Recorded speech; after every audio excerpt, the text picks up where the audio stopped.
What's the problem with the list?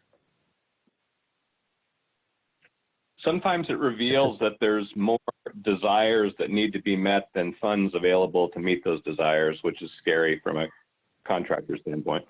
Yeah. Anybody have a junk drawer at home? Or one of those closets growing, that you, right?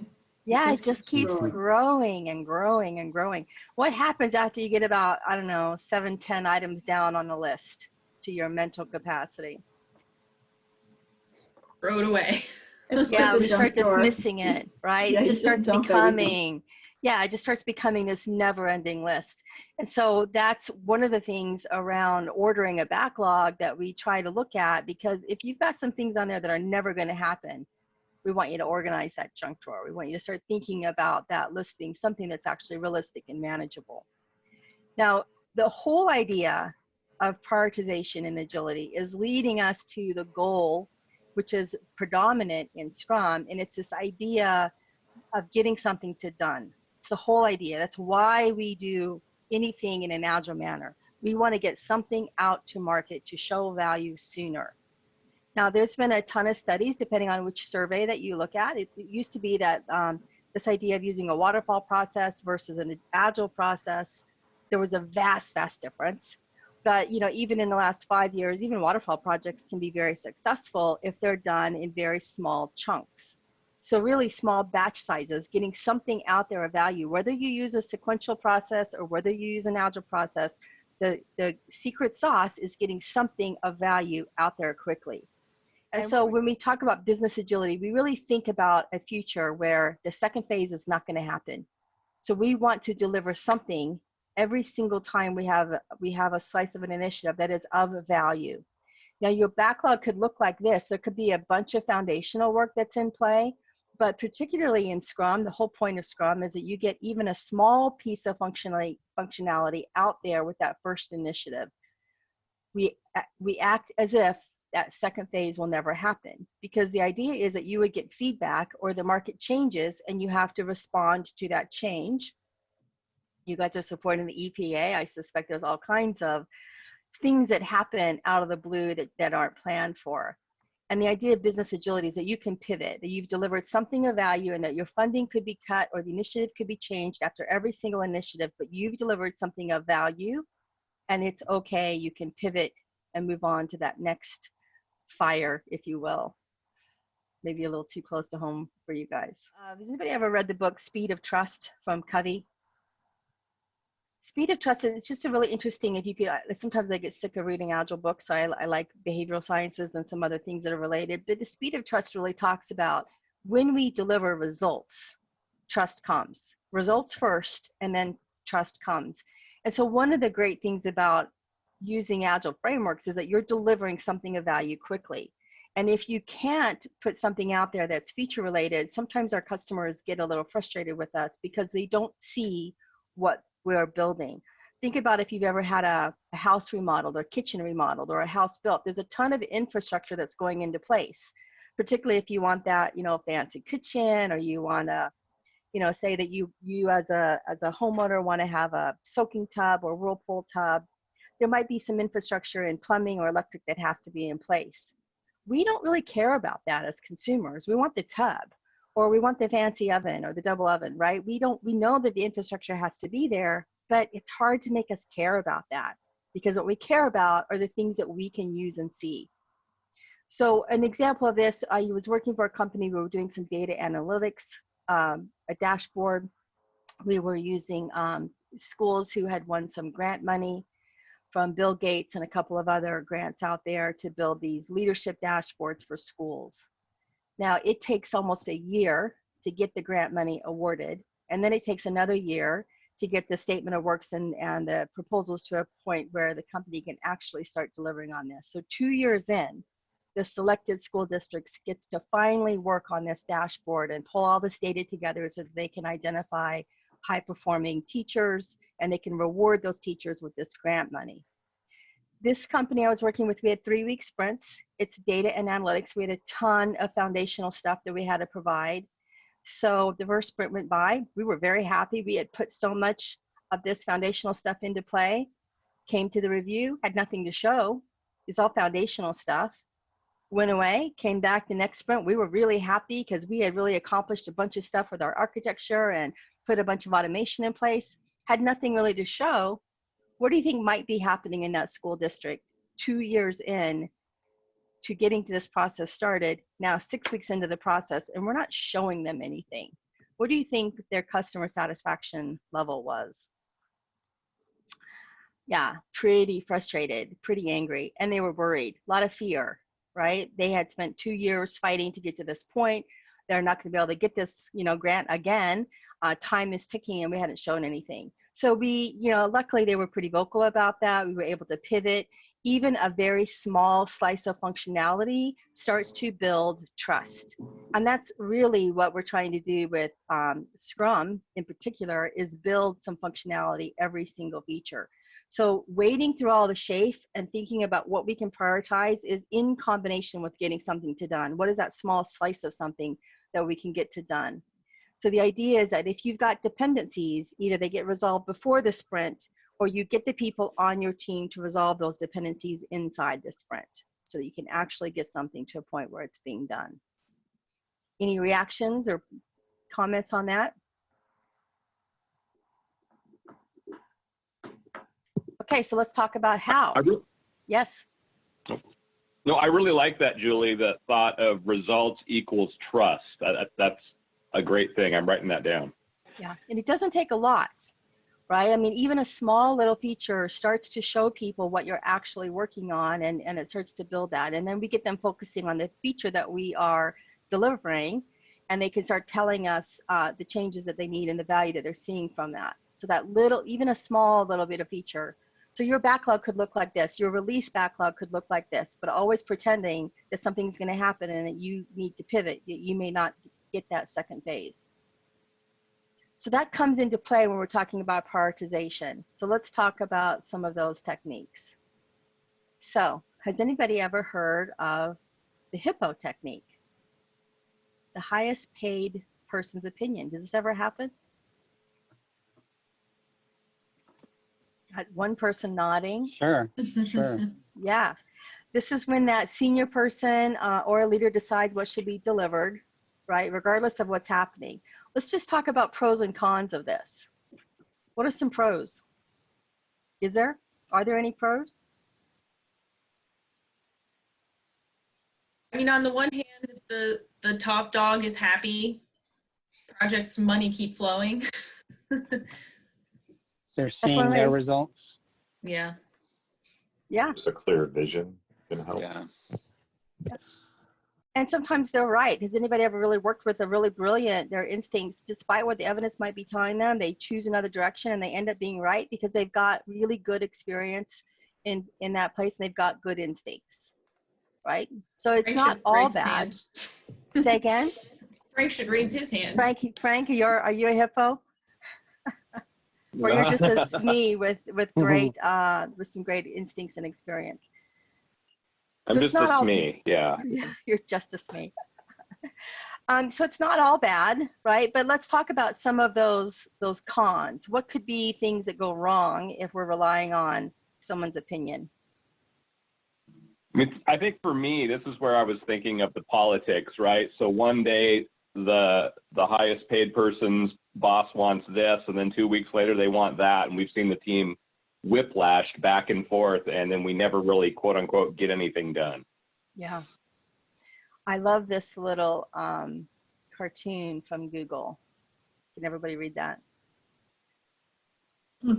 So Google, being a data-driven company, obviously, they're a big proponent of using data to help make decisions.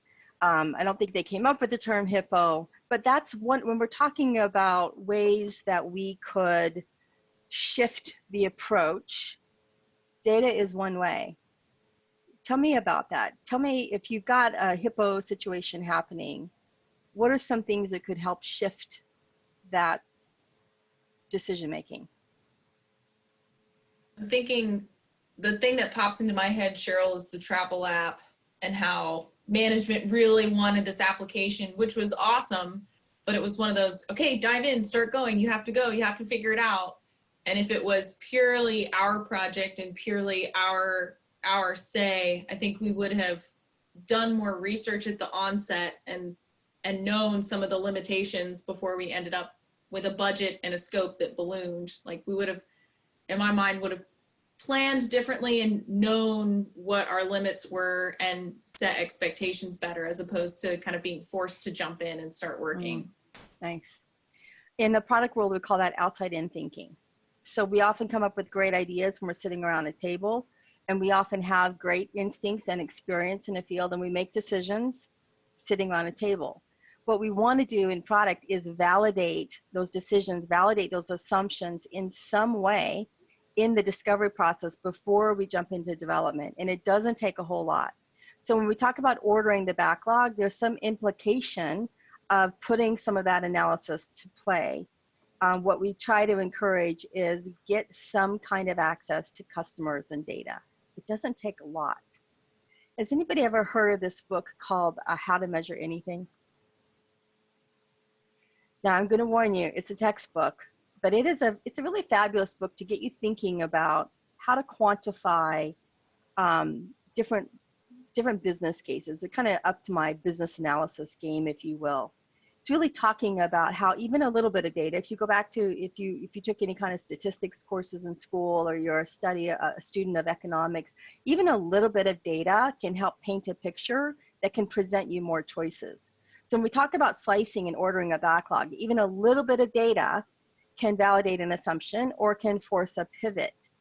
So data can start to build a story for you that helps to justify not just the order of the backlog, but really thinking about what we call that minimum viable product or minimum viable prototype. Is really from a product world where we like to get. What's the smallest amount of effort that we can do to validate an assumption? Because any kind of value is just a guess until it gets into the hands of our users. Now, sometimes data doesn't feel really apparent to us, especially I live in a consulting world, so sometimes getting my hands on my users' data or my customers' data is really difficult. But I've learned to get really creative over time about my questions and to think about what data is happening in the organization that I can utilize. So an example of that, I was working for a tax software company. They're one of these companies that has little kiosks in stores. You can go and get your taxes done. You know, like while you're shopping, you can go in, sit down, they'll do your taxes right there on the fly. I wanted to get access to customer data, and they were very reluctant to let a consultant have any access to customer data. But I needed to see what was happening, you know, how people were actually, not just the person getting their taxes done, but the person using the software, because we were getting ready to rebuild this entire, you know, platform of this. And, you know, I was working for this company for almost a year when I found out that 100 yards away down the street, they had a training center where the new accountants were coming in and they were doing people's taxes for free in order to learn the system and the software. So if I could have been asking the right questions, it was right there. I could have gone in and just observed this training center and learned some of those friction points that we're looking for when we're wanting to build something new. I kept asking the wrong questions over and over and over again. So I had to expand, like, what could that data, what could that access to customers look like? Sometimes I work with clients where we've got customers inside of our own shops. You know, I've worked for automotive related companies. Everybody drives a car or buys a used car, right? Has anybody worked for, do any of your clients have people inside their shops where they actually might be users or customers? Maybe they have a relative working in the field that you're working with. Is there anybody like that that's sort of on the peripheral of your main user that you could tap into?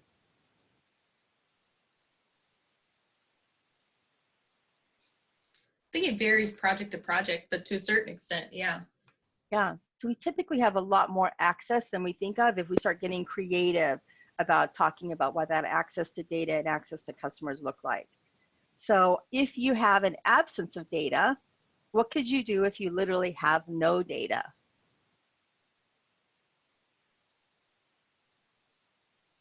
You could build a backlog of getting data, right? Part of your backlog could be, what is an experiment that I can do, or what is something that I could do to start to collect that data?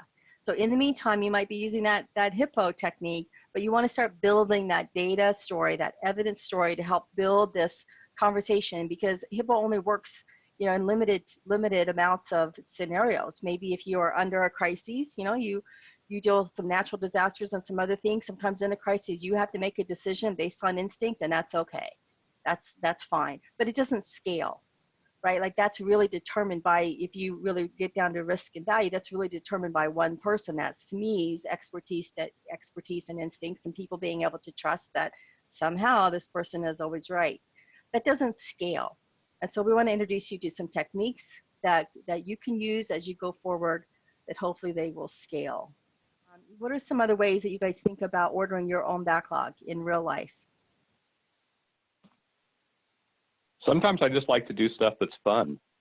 I don't mind that. I like the way you think. Gotta sprinkle some of that in there. Any others? Expressed short-term need of end users. Yeah, that's great. The urgency, sure. All of those things that we talked about in the beginning, when we talked about, you know, limited resources, limited time, you're probably applying some of those techniques, I'm guessing, to your backlog. In your world, I couldn't pick just one prioritization technique to do a deep dive on, because your world is so broad. You have so many, it depends. And that's really what it comes down to in the world of prioritization. There isn't a one size fits all that's going to address all of your challenges. So we're going to introduce you to a few. So we've talked, you know, if you're thinking back to that first conversation, we call that the Moscow method: the must have, should have, would have. We're going to talk about the matrix family, Kano, something called heart metrics, and then the last one will be called cost of delay. All right, in the Zoom chat, I've put that link. If you were on early, you might have been able to download this handout, but if not, it should be in your Zoom chat. It'll look like this. You can, if you don't want to download it, if you don't have another screen, you can just make a little sketch on your notepad or at your desk, just a little matrix. As we go through the rest of this conversation, I want to use this matrix. I want you to start aligning these methods that we're going to talk about along this matrix, if they're easy and fast, against how much data that you need. So we've done the first one for you, that Hippo technique. It's very realistic, happens all the time. It's pretty easy and fast, just relies on that one person, and it's pretty qualitative. Would you guys agree with where this Hippo sticky is positioned? I will show the key at the end, so it'll prompt some good discussions. So as we go through each one of these techniques, I just want you to apply them to this matrix. So you could do it now, and then you can check your work later. So Hippo, pretty easy and fast, almost entirely qualitative, based on some kind of experience, and sometimes even against the evidence. All right, so let's go on. I mentioned this word Moscow. Has anybody ever heard this as a formal technique? Must have, should have, won't? Yeah. We do this all the time, thinking about those exercises we did in the very beginning, right? How we prioritize our limited time and resources, limited funds. We're probably typically in our daily life thinking about the things we must do, and then we're always thinking about, there's always things that we just know we're not gonna do. When you use Moscow, this is a pretty easy technique. When you use it, you can easily identify the must-haves and the will-not-haves. And then you can just spend your time talking about the two in the middle. So this is a relatively lightweight, very, very common technique. You can codify this. You can put some value numbers behind it. It's typically, typical use of this happens when you have limited time or resources. So what kind of data? What kind of data would help you with this? Does it require data?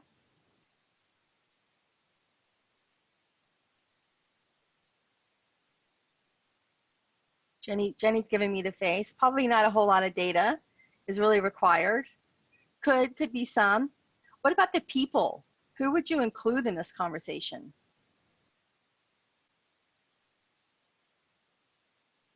Is this something you would do in a vacuum? Could you do this all by yourself? That sounds like a negotiation between the dev team and the stakeholders. Is this even feasible?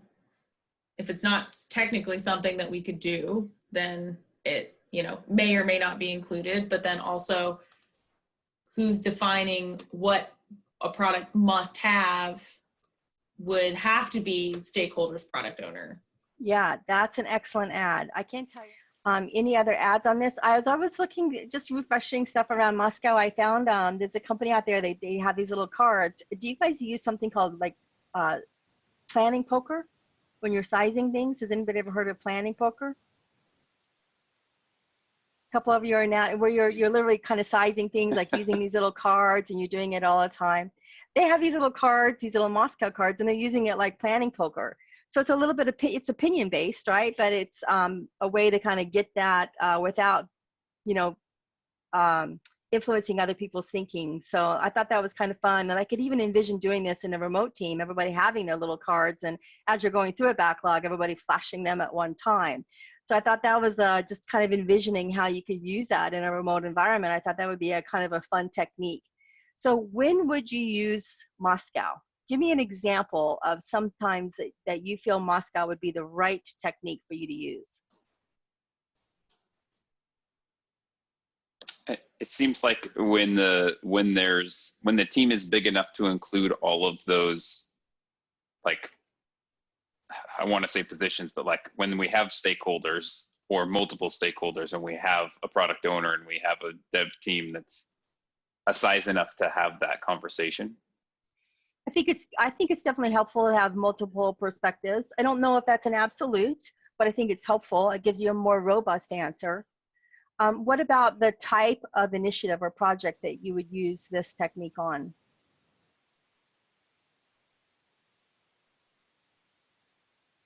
Think about those examples, those warm-up examples. I'm thinking maybe if you have a lot of items to sift through, and you just, they want everything. It's like, okay, well, let's go through this. Yeah, when you're really getting things down to like must-haves, that's an easy way to sort stuff all the way to the top, right? Must-have, I would say, is often commonly used when you have time-boxed releases. When you really are thinking about, you have a limited time to do something, and in your world, that timing might be a very realistic constraint.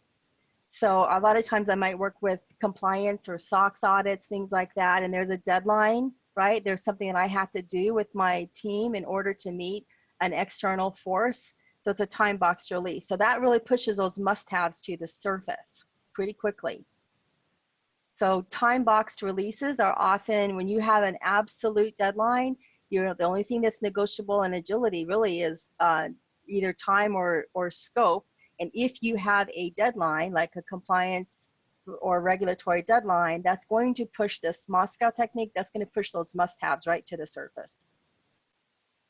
All right, any ads on this? So go back to your matrix now, if you downloaded that matrix, and think about this conversation.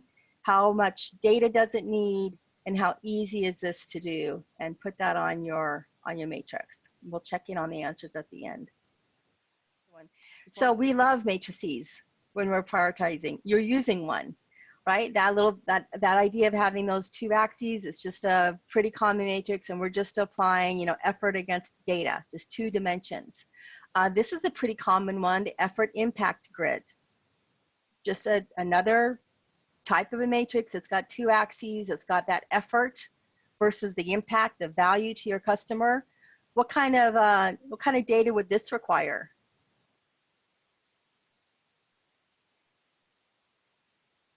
Who would you start asking questions of?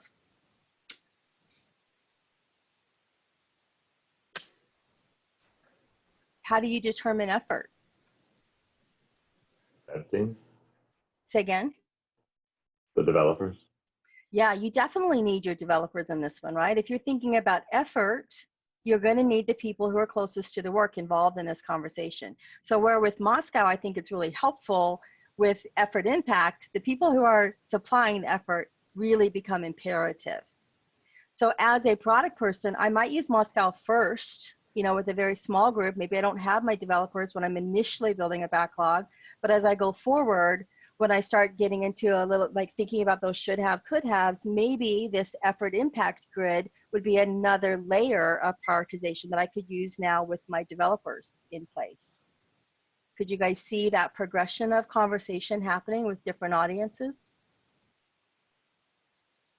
When we talk about that, that impact, who's giving us data about impact? Which kind of audiences? Users. The users, yeah. Who are the users in your world? Let's talk about the difference between customers and users. Do you have customers and users?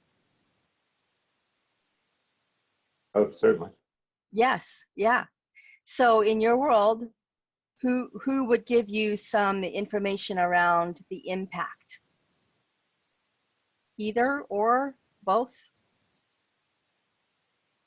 Usually users, just thinking like what time or energy are we saving them? What are their issues that we're trying to solve to begin with? Sure. Yeah, mainly users, but certainly a customer as well, depending on their position.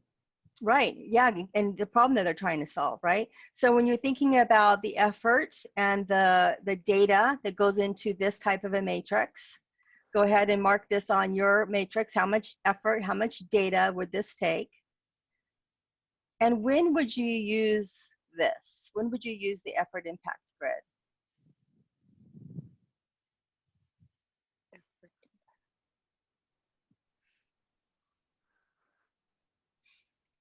Somebody mentioned, go ahead. Oh, I mean, when you're to the point where you have an idea of what, I guess when you're sitting at the table and you have an understanding of what needs to get done, and maybe you have ordered your work and you need to figure out, okay, how much effort does each item take? Yeah, and so you're asking others. So when you get to a point where you can benefit from the collective wisdom of the group, this is a great technique to use, because now you're adding in another dimension, right? So you can start to see how you can use pieces of different prioritization techniques even throughout the elaboration of your requirements. You may use something like Moscow just when you're thinking about that high level stuff, but as you get down into more granularity, you need to start bringing in these other perspectives.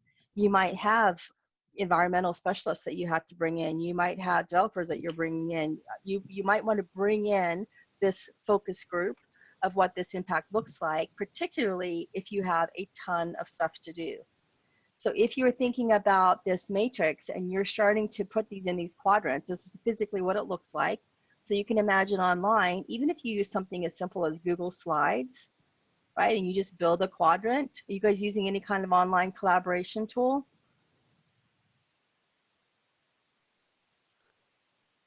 Teams.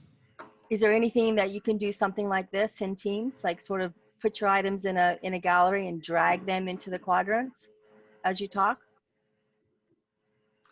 They haven't enabled the whiteboard feature. So that might be something that you practice. You can practice this. If you have a Gmail account, I don't know if you guys use Gmail or something like that. You can practice this with pretty much any kind of online collaboration technique, right? So you're just going to add your stuff in a gallery, and then as you talk about them, just pull them over.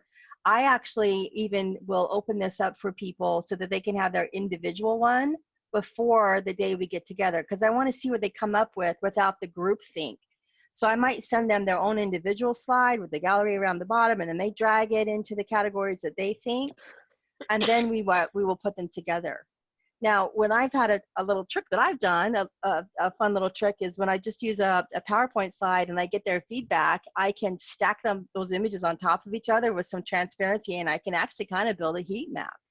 So you can be really creative, even online, by making this collaboration technique visual. The best thing about these matrices is that you're visualizing your thinking so that others can critique it. Now, the number one rule about matrices is you can't straddle a line. You got to commit. In this instance, which quadrant would you be working from? Let's say you've done that collaboration, you've gotten that data, everybody's had those conversations. Which quadrant starts to form the top of your backlog? the top left. Yeah. Maybe.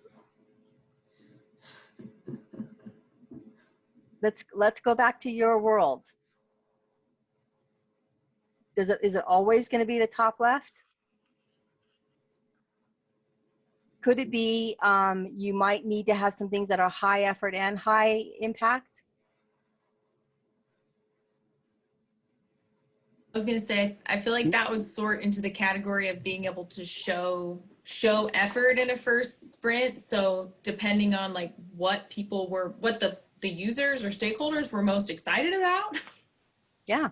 So that's one thing to do. So when you look at these matrix, I just want to encourage you to use them for the problem that you're solving.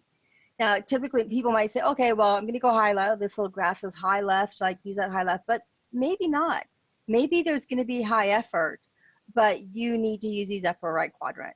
So the purpose of using a matrix is literally just to visualize that thinking, think about the problem that you're solving, and then use it in a way that makes sense for you. The thing is, you just have to make sure that everybody is level set on that, right? So if you've got limited time, limited resources, maybe low effort is the deciding factor. That's often the de facto, that's often where we start. But I just want to lean in from a product perspective that it might be high effort, but sometimes that impact is so enormous, you decide to do that anyway. So this is really just a visualization technique. Nobody good with that? Now, the easy thing is you can pretty easily take out the no's, right? If it's high effort, low impact, that's an easy way. You got 90 items in your backlog, you can probably drop off a number of them that end up in this bottom quadrant. Now, the great thing about matrix, I could probably show you 10 different examples of matrices. Has anybody used other matrices?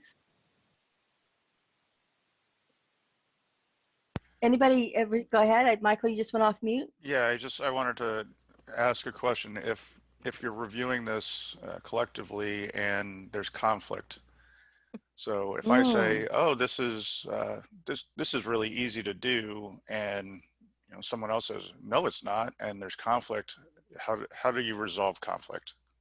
So do you need to resolve the conflict at this point in time?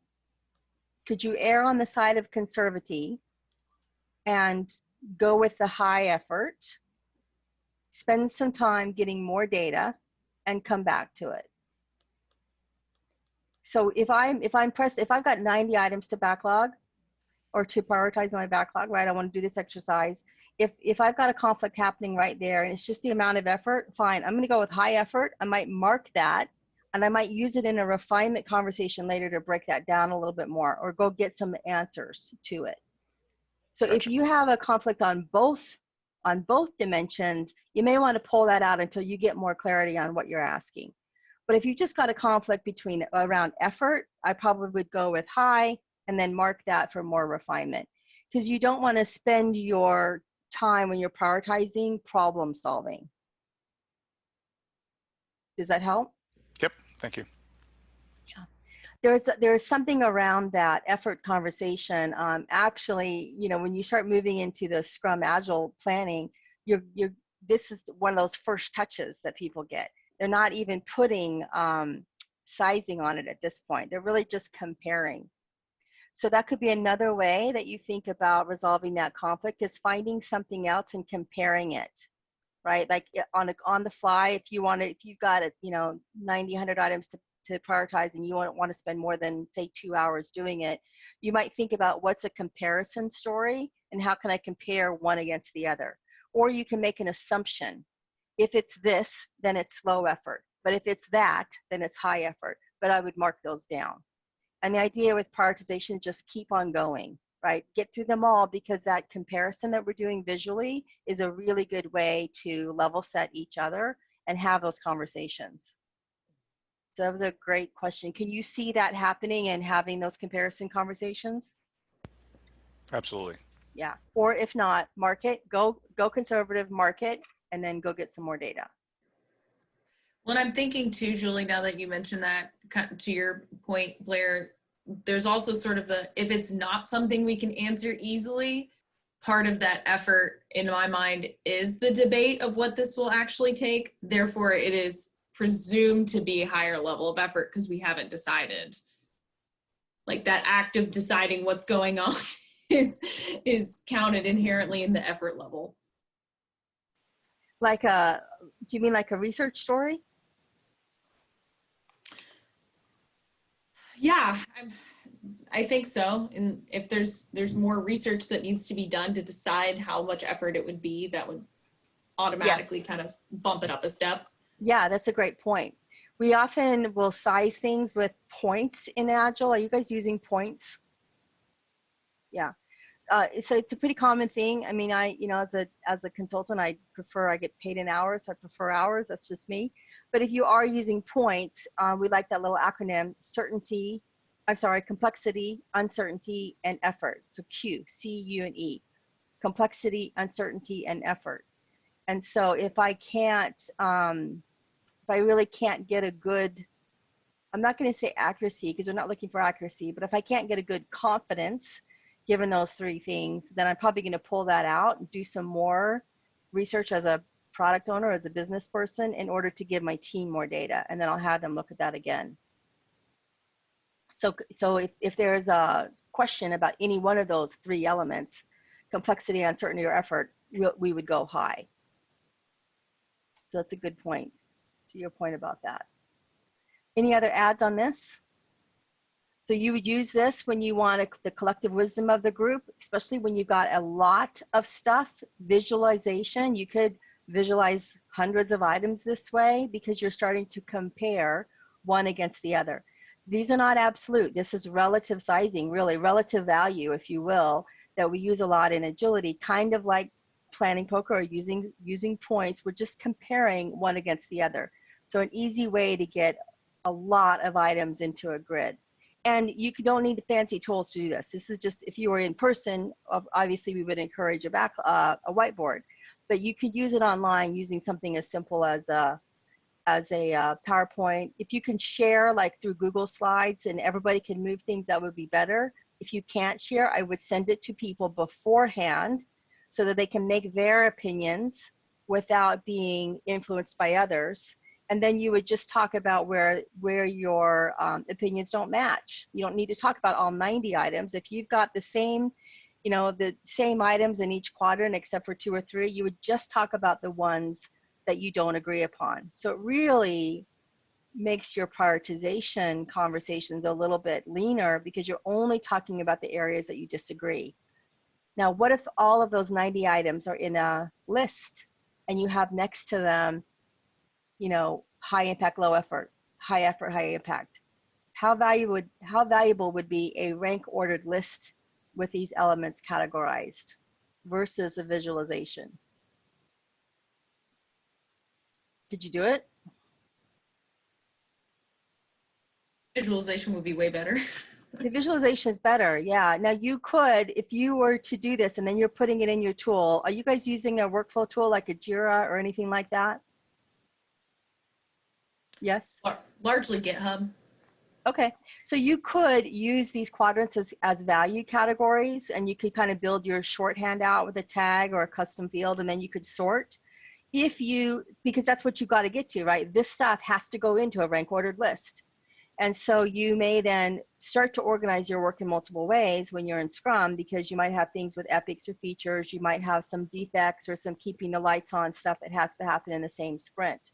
So once you do this exercise, it has to go into a rank ordered list. You want to carry these values through by using a tag or using some kind of element inside your tool so you don't lose this conversation. So sometimes people have categories of value. It could be as simple as an acronym or an ABCD or something like that to remember this prioritization conversation.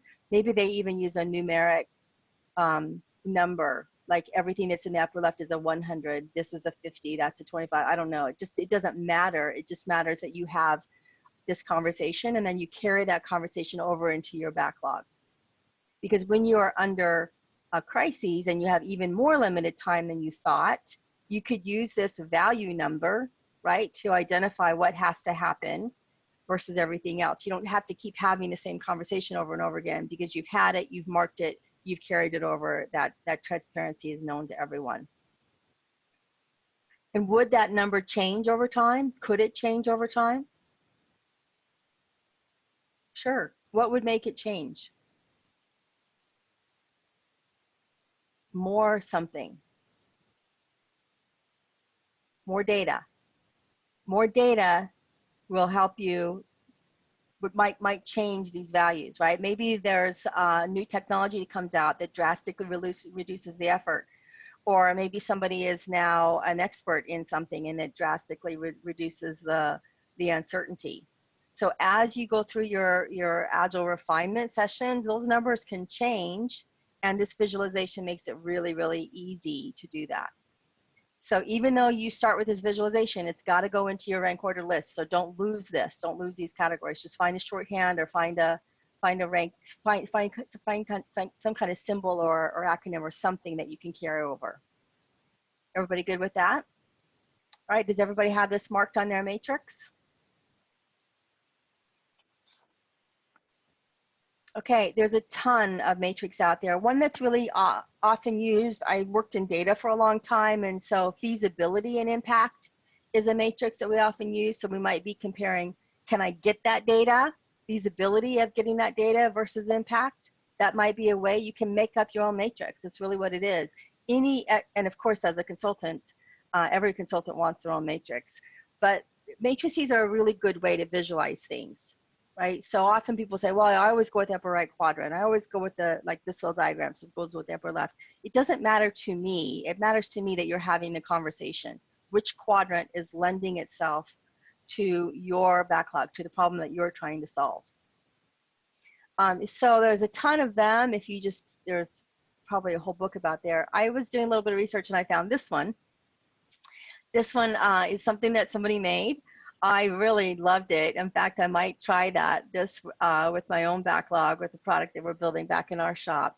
So I think I mentioned this, to determine first what's the problem that you're trying to solve, make up your own matrix, and then visualize your thinking. So that's our takeaways with matrices. Let's go through this one. He's calling this a 5x5. He or she is calling this a 5x5 matrix to help assess stories and ethics. So across the top, he's got that, how much would it cost to implement? So that's that effort, right? In Scrum, if you've got a sustainable team, cost and time are really the same number because you've got a cost of a sprint. And I love these little images. What are these images telling us? Relative scale. Relative scale, right? Without putting a number on it, it's just a relative scale. Now, what about down the left? What would you bet that Epic or Story X has value for the user? And he's highlighted that word bet. Let's talk about that. What's your impression of that? It's an educated guess, an assumption. Yeah, and I really love this term, this idea of using this term bet. We're placing a bet in our backlog that this thing that we're building is of value, because it's completely ambiguous until we get it out there in the hands of whoever's using it. It's just a guess. So it's just this likelihood of success based on whatever you know at the time. It could also be a little bit of a confidence check, because making something like this is, you know, you're visualizing it. So you might be having those known and unknown conversations. He's added in another dimension with color. So build it, upper right, you know, obvious, we're going to build it. Bottom left, right, do more research. So if you can imagine, this is probably a blank matrix. You're pulling stuff over into all these different categories. And at the end, you can just add this color coding, and you've got a pretty good idea of the things that you can do right now that build it, the things you might do parallel, so prototype something while you're going through it. And then maybe those red things are there later. You might have to do a little bit more research or breaking them down a little bit more. There's one more element on this chart I want to pull out. Can everybody read this? Is it clear enough to read what this says up here? The company's money versus your money. Has anybody ever thought about it like that? If you're really thinking like, if it were my money, what would I do? That puts a little bit different spin on it, right? And so if you've got clients who have limited amount of money, this can be a really valuable conversation, even if you're just doing this internally. If it were my money, what would I do? There's a lot of prioritization games out there about using money, you know, using fake money like Monopoly money. Everybody gets a certain amount of money, and you're you're applying your own money to what you think this investment is worth. So that could be a way to combine those conversations. With that, going back to our matrix, how are you doing? Does everybody have, so far you've gotten through the Hippo was already done, and then the next one was Moscow. Now we're on to matrices. Does everybody have those three? Okay, we're going to move on to one that I might be one of my favorites. Kano was really attributed to a Japanese professor named Kano. Obviously, I can't remember his first name.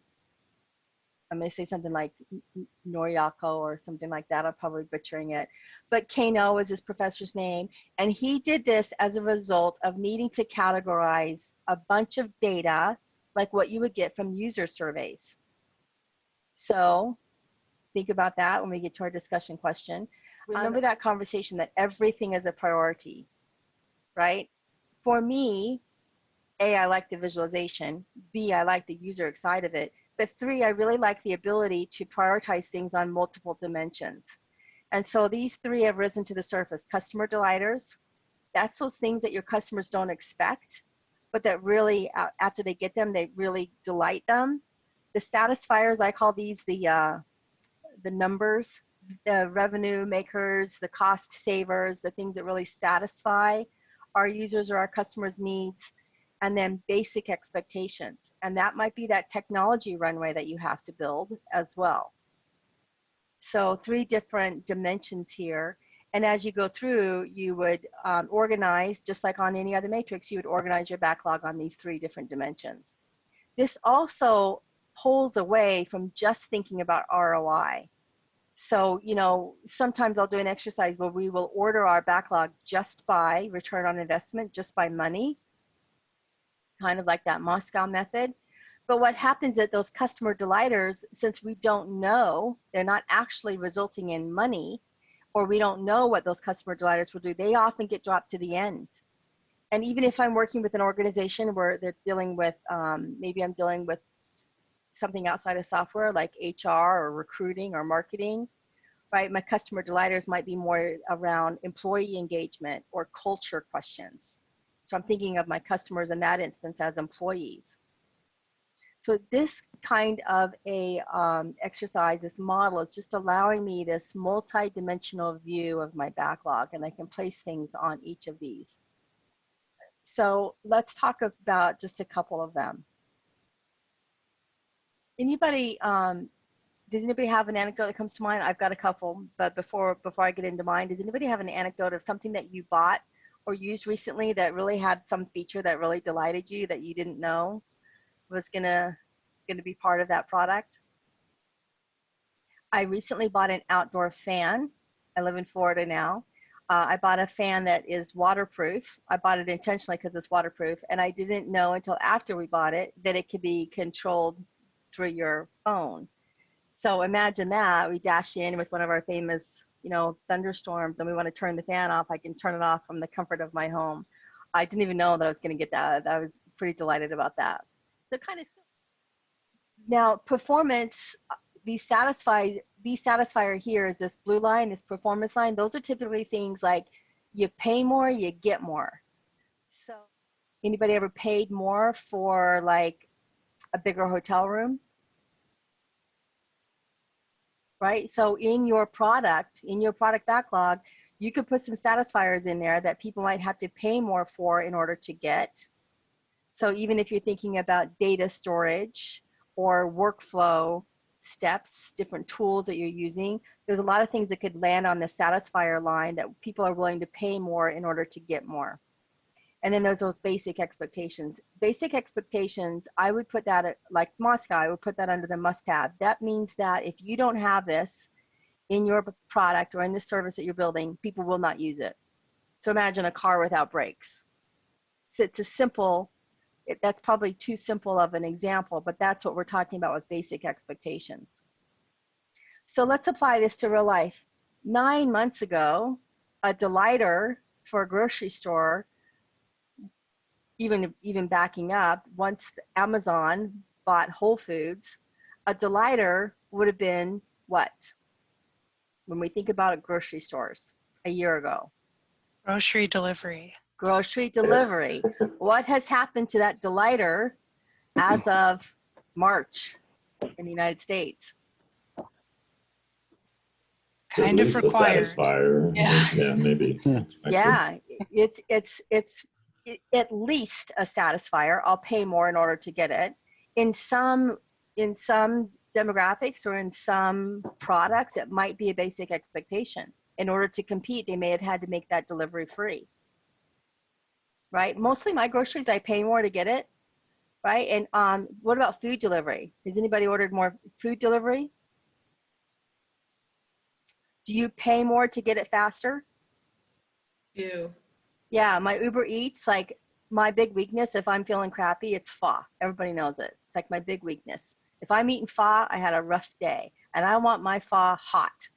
So I will pay for priority to delivery so that I can get it faster. I'm the first one on the drop off. I don't even know if that's true, but since I'm seeing that little, thing moving along in Uber Eats, I'm assuming it's true. So over time and given a market condition, satisfiers could become basic expectations. Delighters can become basic expectations. So this is a living prioritization model. You want to probably bring this up every time you're having a release because things might have shifted, right? So it's just a way to kind of keep that user experience in mind. And thinking of that, what kind of data would this require?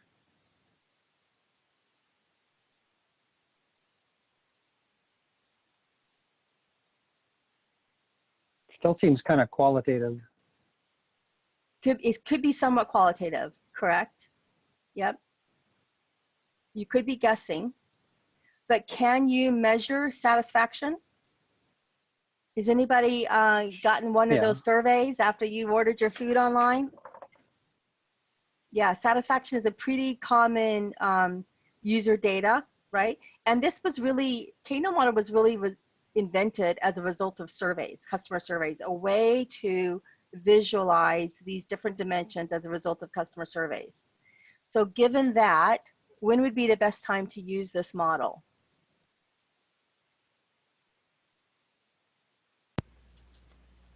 After a release.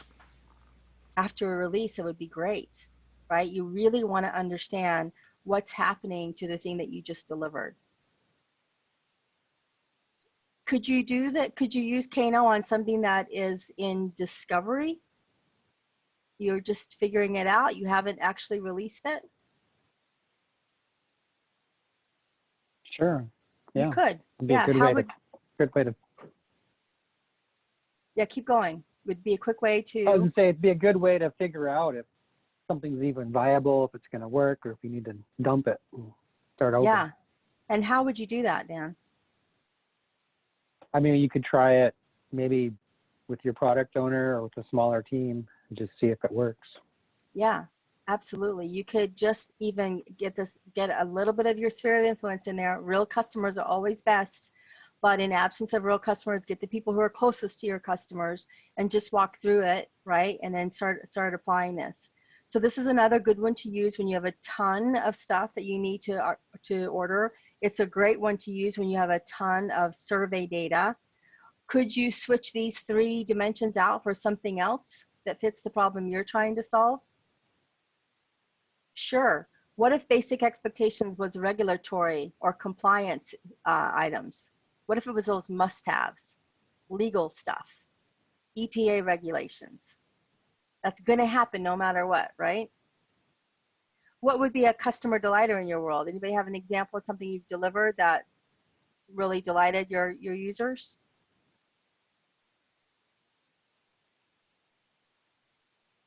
One of our products had, just found out yesterday, had always shown one location of, an incident, but we added a new item that they could track and find, and when they found that they could see that on a map, they were really excited about it. That was kind of cool to hear. That's very cool. I love that. I really love when we have reviews and people really show their excitement about something. So even if you have that absence of data, having somebody at your review really paying attention to customers' reactions, to users' reactions when you're showing them something, particularly when we are remote, you don't have people in the room, ask people to go off canvas so you can see their facial expressions, you can see if you're keeping their attention. You might do a little, a fun little voting game or something at the end. But even when you've got remote reviews, you want to see people's initial reactions. So you might ask them, to simulate what you would have in the room, because you can tell when you're in a physical face-to-face review, you can tell the excitement when somebody sees something that is really solving a problem for them. Whether or not it's making money for them or you, if you can solve the problem, you're adding value. And that often relates back to repeat business. So I wanted to show you a couple of things on this. If you were to put your backlog against it, right? Again, something visual, so you can keep critiquing your thinking. You don't want to straddle any lines, get people to commit to a quadrant, because that really helps. Which quadrant would you build your backlog from? It seems like we would want a slice from each of those lines in that top right quadrant. Nicely done. Yes, yes, indeed. So just pretend you have a piece of paper and start pulling it over to the right, so that now you have a balanced portfolio. You have at least one delighter, you have some satisfiers, and you have those things that must be there in order for it to be done. Now, this is an absolute. Once you start to narrow down your list, you might have some more of those basics, right? You might have some more of that technological runway that you have to build in order to land the plane. But what it starts to do is starts to get the noise out of the backlog, so that now you have a much more limited amount of items that you need to prioritize at this point in time. So brilliant, David. We're looking for that slice. No, go back to your matrix. Everybody mark that on your matrix. How much data and how easy is it? Give you a second to do that. Anybody heard of heart metrics? You are a consumer of heart metrics if you use any product online of any big name. You can see on this slide, this really came out of Google, being a data company. They really took a look at different types of data and how they could use data to prioritize their backlog. Now, they are a data company, but they're applying it to the user experience. So it's multidimensional. It's driven by a ton of data. The idea is that you don't do all of these, but you find some things that are important for you and the problem that you're trying to solve. Now, you've probably all had some kind of survey or questionnaire or something from different experiences in your life that related to some of these. So going down these, I won't read them all out, but the happiness meter, how you feel about something. That's those pretty easy. That's those net promoter score surveys, right? Like, give me from 1 to 10, how likely are you to use this product again? Give me a 1 to 5 on my Uber Eats order, right? They're just gauging at a very, very high level how you feel about their product, maybe even how easy it was to use. Are you guys using any of these? Are you thinking about new users, returning users, behavioral metrics? Absolutely. Which ones come to mind for your problem set? The frequency, engagement. Okay, tell me more about that.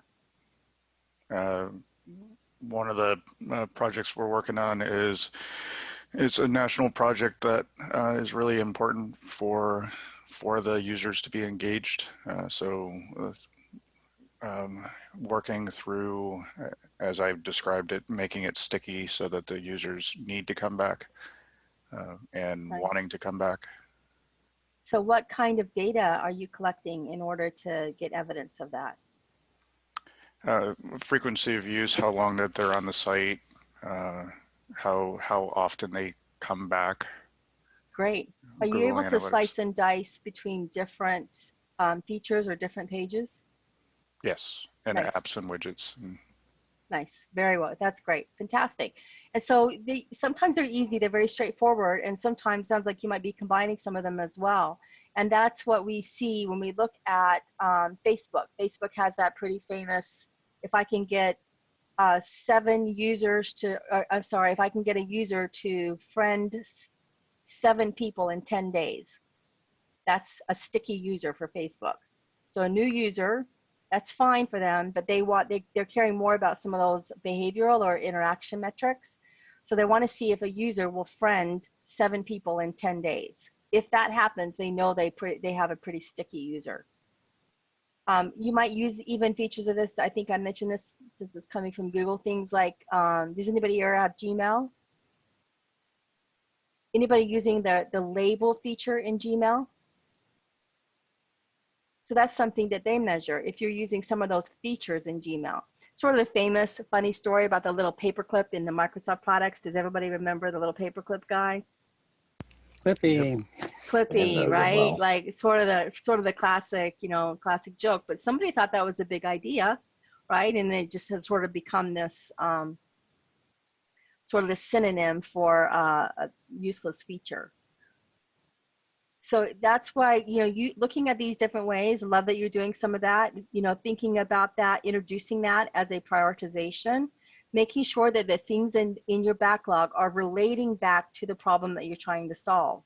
So if, for example, you're trying to choose between something that is around those behavioral metrics that you're talking about, was that Michael, versus something else like it's just a good idea, or I'm already in the code so I want to do it, or it's really easy so I want to fill up my backlog, could you see how aligning your prioritization with your organizational goals would help prioritization?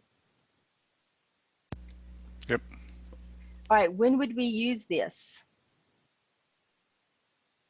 When would you use heart metrics? We even have sort of 2 different circumstances. One, ArcGIS Online builds some of these stats automatically. So like who's viewing your app, how frequently, I can't remember if there are how many different users, but there's been some of those circumstances where maybe we have a internal map or a public map and it's like, oh, nobody's been looking, maybe one person asked for an update, but otherwise, nobody's looking at it on a daily basis or monthly basis, versus some products where we got 100 people looking at it every day. Yeah, this is something we should take care of really quickly. Nice. I love that. So we have some products like that. Yeah, that's great. These are the types of conversations. If you can start drawing some parallels between items in your backlog and how they will apply to the goals that you're trying to do, you will find it as a really good prioritization tool. And even if you use it as a retro, if you went back and said, how much of my backlog is applying to these organizational or these product objectives, that might be a really good lessons learned to see. Is 25% of your backlog applying to something that you're measuring, that you're using to make decisions? Is 10%? Is 80%? That could be an interesting conversation that might lend itself to a pivot or some kind of product decision. The other thing I want to point out is around this retention, this who does not proceed. We talk about this in terms of sort of survival metrics. So thinking, I think you, Jenny, you were alluding to like features not being used. Do you guys kill off features or software that's not being used? Not easily. Yeah, No, it's never what easy. if someone wants to use it? Right. What if somebody goes into that kitchen junk drawer and finds that elastic band that's in the back right corner, right? That old chopstick that's sitting in there. Now you guys are finding out what's in my junk drawer. So this idea of figuring out what people are not using and then literally making the decision to kill it, because anything that you're maintaining is costing you.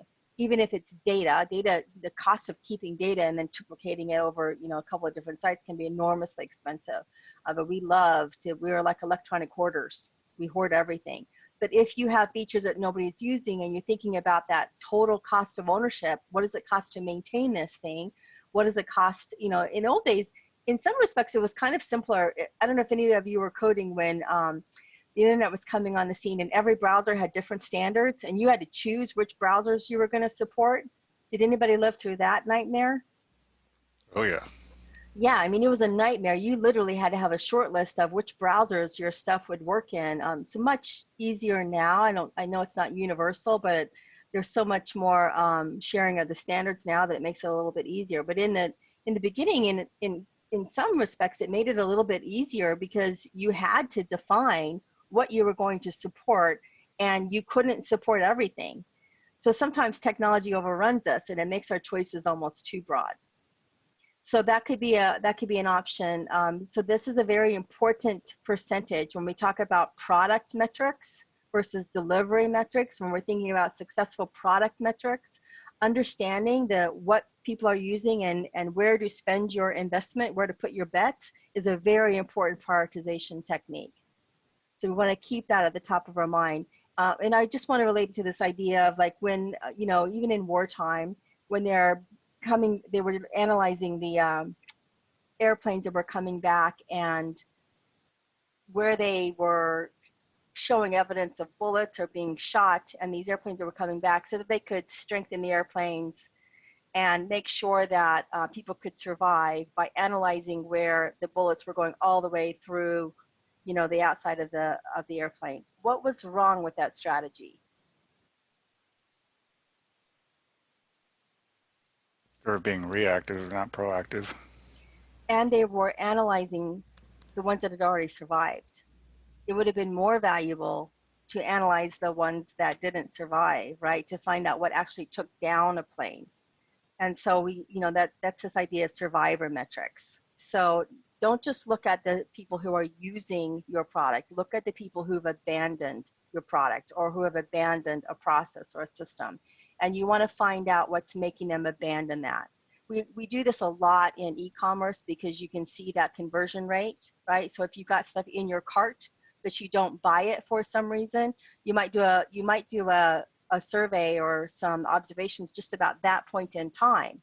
So I was working for a furniture company, for example. They had the trucking infrastructure to deliver anywhere in the domestic United States in 2 days or less. And yet what would happen is people would put stuff in their shopping cart. Their conversion rate was in the single digits, and a typical conversion rate is somewhere in the teens. When they went to buy the furniture, even face to face, even when they were in the store and they went to buy the furniture, they would find out that the average time of delivery was 17 days. Now, you got Thanksgiving coming up, you want to buy a new couch, you pick out your new couch, you find out you're not going to get that for 17 days.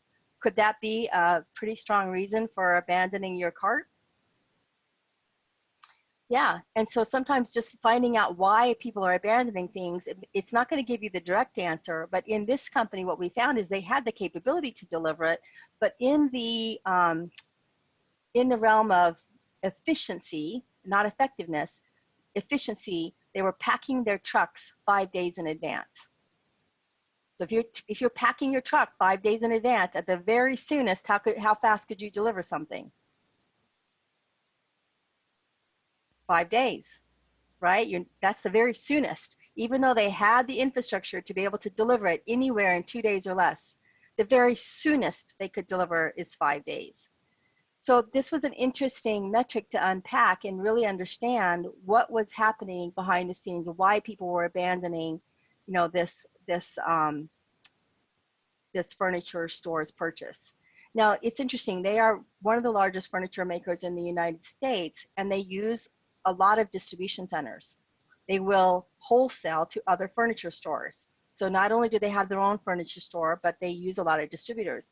So when I asked them who their user is, they would tell me it's their distributors. This is an interesting case, right? Is their user really the distributor?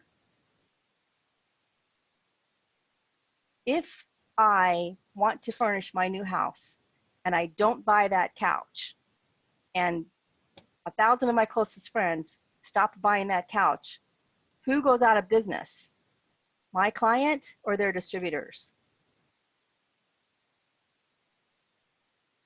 My client, right? It's not the distributor. The distributor will just pick up another furniture line. So this is an interesting conversation. I live in Tampa. We are in a world of B2B, lots of B2B businesses, hospitality, fintech, lots of fintech, hospitality, those types of home offices. I guess our tax structures must be set up for that. So we consider ourselves kind of experts in this B2B space. And so people will always tell me that their customer is this business, but that's not your end user, right? You have to be really clear about who your user is versus your customer. And what will happen if your user stops using your service or buying your product? Who goes out of business? So when we're thinking about these heart metrics, this is a way to use these metrics in a way to prioritize your items and thinking about what you can do with your limited time and effort. Any adds to this? You could use this with clickable prototypes.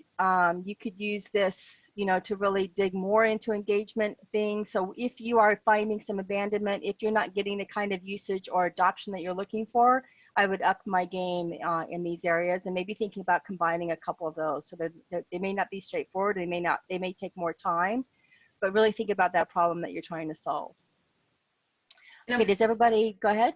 Oh, well, just a question too. I'm thinking too, I don't know if this is necessarily the best use case, but I know sometimes we're getting called in to rebuild either old technology or, you know, another, not necessarily a company's product, but just something, especially at EPA, you know, somebody else at the agency built it, it's 20 years old, it's time to update it, bring it into 2020. And I'm just thinking too, maybe using some of these questions could help us. Like, I think sometimes we dance around those questions of what didn't you like, not wanting to kind of harp on the negative. But I'm just thinking too, some of this would be more helpful to sit down and say, you know, be brutally honest. Why did you stop using that, or why are you turning away from this? And I think sometimes that's hard to get straight answers to. Yes. Yes, Andy. But valuable. Yes. You have to be ruthless. You know, the competition is getting more and more fierce, you know, and also we often think about main competitors when we're thinking about staying ahead of the game, but we often overlook the lean startup community. And the lean startups do not have to deal with the same kind of business day-to-day, keeping the lights on stuff that bigger companies or more established companies have to do. And they can erode your market value little by little. They can start pulling people away by just putting one little fun feature out there, or one little, you know, cool little AI thing. And they start eroding your customer base. So getting that ruthless feedback and cutting off, you know, and thinking about everything that you have out there that you're maintaining as an investment, and thinking about limited time and money and what you have to kill and where you have to pivot, you really have to be intentionally ruthless about that. And the best way to do that is with data, not with opinions, right? It's not the Hippo in that case, because one loud voice on social media is not data. It's highly impactful, but it's not data, right? So data can definitely be your friend, particularly when you're thinking about where you need to pivot. That's a great ad. So go ahead and put this on your matrix. How much data, how much effort. Then just a little reminder, you don't need to use them all. Just find the ones that meet the problem that you're trying to solve. Okay, I'm going to spend a little bit of time on cost of delay. This one, I'm not sure who actually invented it, but cost of delay is attributed to Don Reinerstein, who wrote the Principles of Product Development. He's really an expert, one of the first experts who really wrote a lot about flow. And a lot of this is really behind a lot of what you see in the scaled Agile world. So Don Reinerstein's The Principles of Product Development. And what he says is the one thing that should be quantified is the cost of delay. It's the golden key.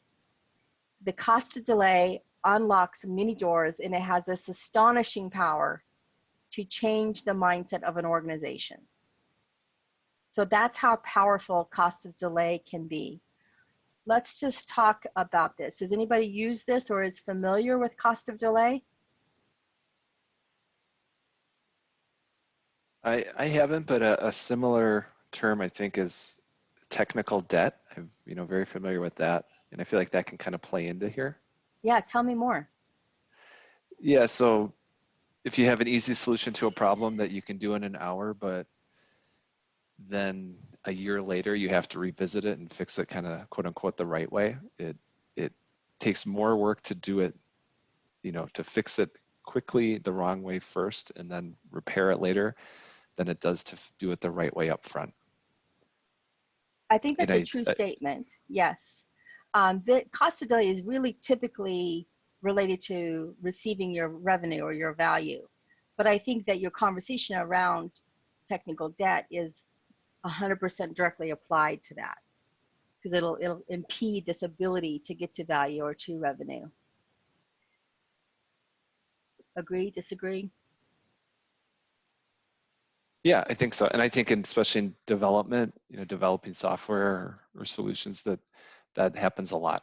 And it's hard to, it's hard to argue with a client who says, just do it this way, because we want it done now and you can do it quickly in the back of your head. Or sometimes even you tell them, straight up, that, hey, there's a better way of doing it that's going to be a benefit to you in the long run. Sometimes that's a hard conversation to have and get through. Can you? I guess usually I feel comfortable having that conversation as long as you can kind of point it out and say, hey, in a year from now when we're redoing this because we made this decision today, I at least feel better about it knowing that I pointed that out. Yes. I'm yes-anding you. Could you quantify that? Could you quantify what that cost could be? I'm sure you could. I'm sure you could say, we can do it today for X amount of hours, quote unquote, the wrong way. And we could do it the right way for, Y amount of hours and show them the cost it would, so what would they save up front, but then try to quantify how would that cost them in the end. I mean, that's hard to do, but yeah, you could take a shot at it, I think. Yeah, it is hard to do. But how valuable is it when you could actually quantify what you could do instead of dealing with that technical debt? If you could literally quantify, let's use an example. I was working with a company, their code, they had spaghetti code. I couldn't release anything without affecting like 6 other teams' stuff. So we literally mapped it out and you could see this just crazy code. So we started decoupling these little features so that we could actually update something without affecting everybody's, world. And it was really difficult to get the stakeholders to understand I needed to take this team offline in order to decouple this code. And so we started doing things like automation and some other stuff to help improve and get rid of some of that technical debt. I think it was a 14-year-old company. We used some kind of software and they came out with this number that said we had 44 years of technical debt. It was strangling us. Now it's interesting, the sales department would say that this ability that they had, this is an insurance company, the ability that they had to customize for every single client was their competitive advantage. This is a true story. They said that customizing for every client was their competitive advantage. And yet they had 44 years of technical debt. So can you guys, what would the technologists say about their competitive advantage? Would they agree that customization for every client is a competitive advantage? No, we were like this. It was like they were at loggerheads. It's an $85 million debt-free company, brilliant business case. And 2 years later, they were still dealing with the same problem because they really couldn't wrap their head around how to get past this crushing technical debt. They, really ended up changing their whole C-suite and finding somebody to modernize that platform in order to get over that hump. Because technical debt will literally drown you. You'll get to a point where you cannot scale and you cannot sustain something, especially with new technology platforms. So very, very valid point. Thank you for that, Derek. So if you can take that conversation and quantify it, that's what Dawn is saying is really the conversation changer. It's the mindset changer. So you qualify what matters and then you quantify it because you've got to speak their language. So if I weren't doing this, I would have this much time in order to do that, right? That's how businesses operate, dollars and cents. You got to put things in a, whatever matters to them. If it's time, if I weren't maintaining this customer base, I could do this. If it's limited time, if that's what they care about, then quantify your time savings. If it's, I can't support this very, very valuable user base because I'm too busy supporting this very complex small one, that 80-20 rule, if that's what they care about, then you would quantify that. And that's really the concept behind cost of delay. So as a product person, you're constantly evaluating if I am prioritizing something and I can get it out there, even if it's not perfect, it can be making money, saving money, or delighting the customer while I'm getting the next release ready. So I'll give you a couple of real life anecdotes. I was working with a huge company up in New York City. One feature was a workflow feature that would save their analysts a ton of time and a number of steps so that their analysts could be freed up to do more valuable work. It's very repetitive stuff. The other feature was to build this algorithm, this automated algorithm around some pricing and credit conversations that would really reduce their liability in order to make this credit rating.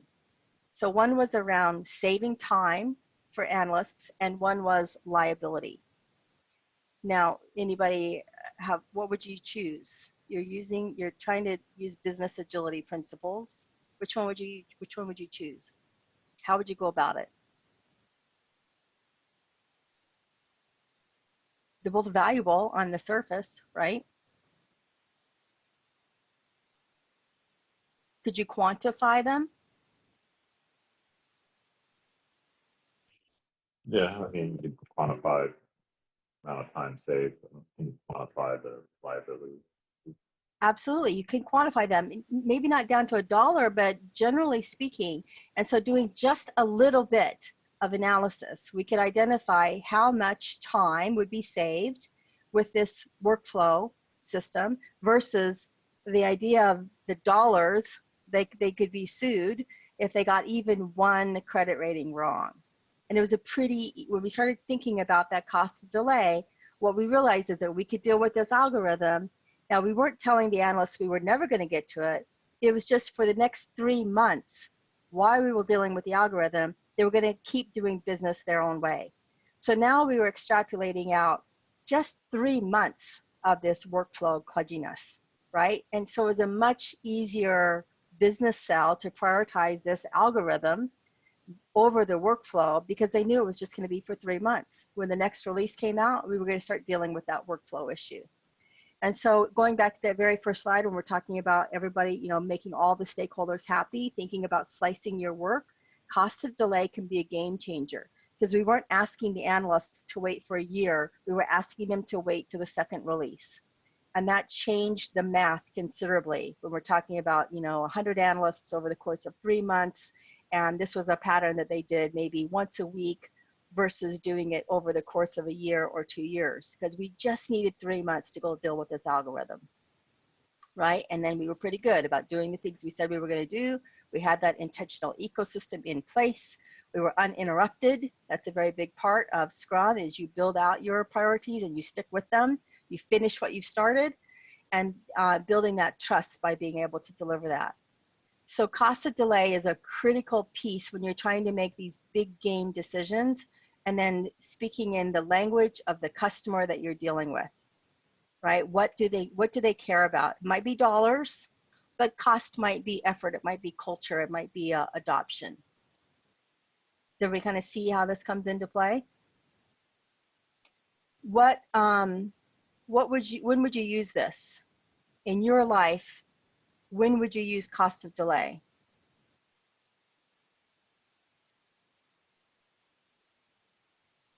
Do you ever have choices between alternatives that you have to choose? I'm thinking even some of this stuff, some of the internal innovate tools we've built like Spock, that either somebody manually does these spreadsheets forever, or we invest a little bit and get the tools we need so that this isn't somebody's job to put so many hours a week into anymore. It's just there and ready. Yeah, I love that. Do you ever deal with MVPs, like doing a small chunk of something to validate an assumption or to get something out there to solve a problem quickly? Yeah. Yeah. So cost of delay can be a very, very important part of that.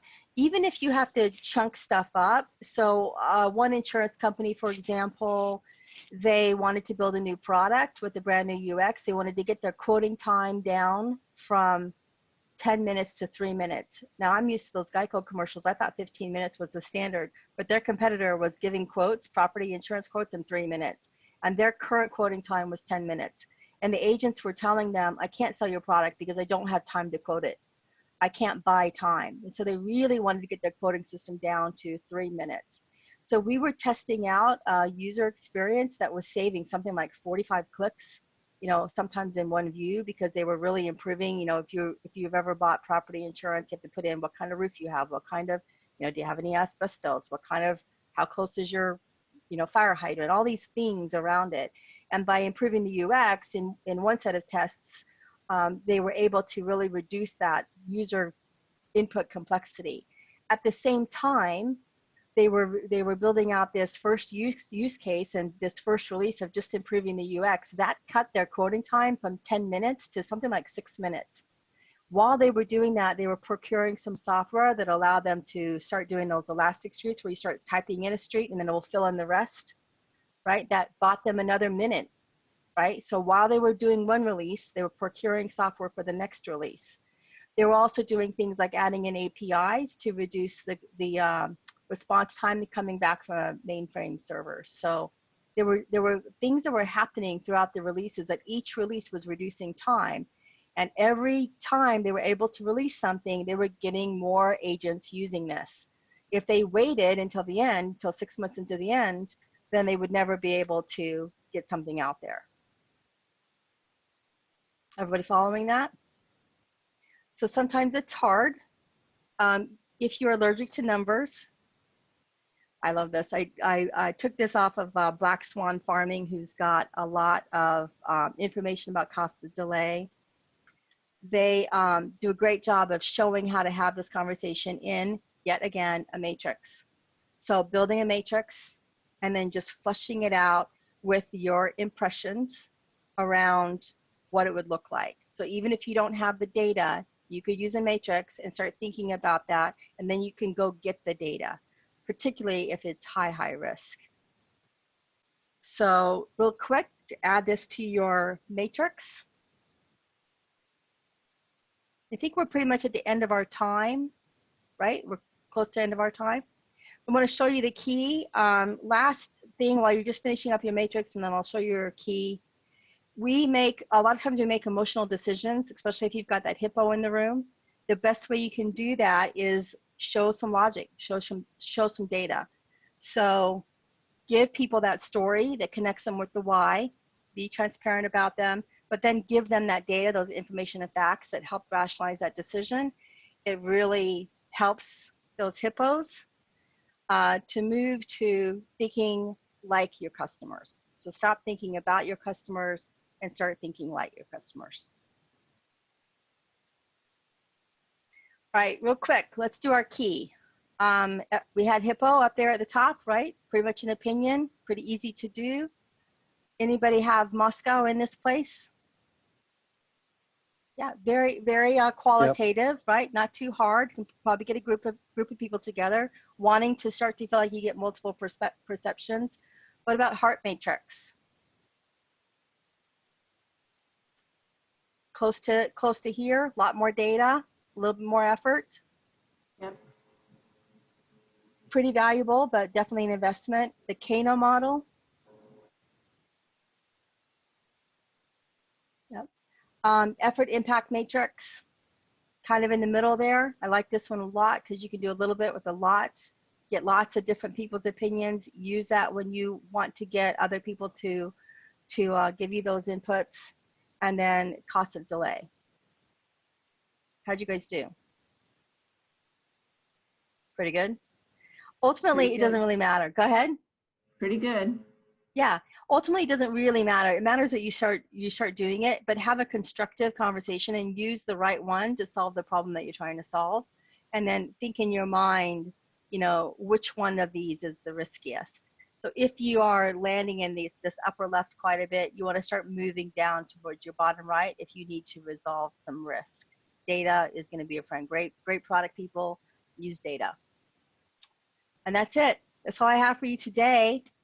Thanks for the conversation. You'll get this deck. There's a ton of resources here, some fun books here. Feel free to stay in touch. My information is in this deck as well. Let me know. Love to hear how these have worked for you and any problems that you're trying to solve. Well, Julie, thank you so much for walking through this. This is really great stuff. For the Innovate team, please just note this in your timesheet as training. If you need the code, please reach out to Amanda for that. Love to have some more discussion about this. Maybe we can have a follow-up discussion with the team at our check-in call we have with the offsite developers. So, want to be cognizant of people's time. So have a great day, guys. And thank you again so very much, Julie. Really appreciate it. Yeah, my pleasure. Yeah, All right. thank you, Julie. Thanks.